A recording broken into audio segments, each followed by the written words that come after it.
Ouais, vous regardez France 24, ravi de vous retrouver. Alors de Paris Direct, bienvenue à vous tous dans cette nouvelle édition. C'est parti pour 3 heures d'information non-stop. On vous parlera aujourd'hui beaucoup de politique américaine à l'heure où Vladimir Poutine annonce soutenir Kamala Harris. Dans exactement 2 mois, nous saurons a priori qui a été choisi pour succéder à Joe Biden en attendant de connaître le nom du ou de la 47e chef de la Maison-Blanche.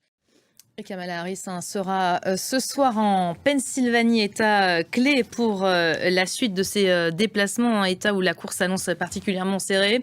Donald Trump, lui, est de retour aujourd'hui devant la justice pour avoir tenté, vous le savez, d'inverser les résultats à la présidentielle de 2020. Donald Trump qui ne bénéficiera pas du soutien de Vladimir Poutine pour cette candidature, mais aussi des poursuites contre 2 employés de la chaîne Russia Today.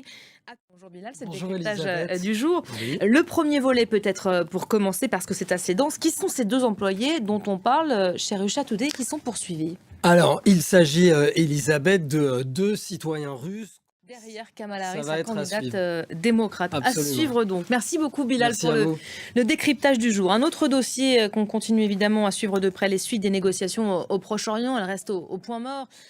Et sur le terrain, l'armée israélienne poursuit ses opérations, notamment dans le nord de la Cisjordanie occupée. Le Croissant Rouge palestinien a annoncé ce matin la mort de 5 personnes lors d'une attaque à Tuba. On pensait hier soir l'épilogue proche. Il n'en est toujours rien, quoique le feuilleton se poursuit à Matignon, près de 2 mois après le 2e tour des législatives. Chaque nouvelle journée qui passe, un nouveau nom émerge. On parlait beaucoup de Xavier Bertrand hier. Il a visiblement été écarté au profit de Michel Barnier.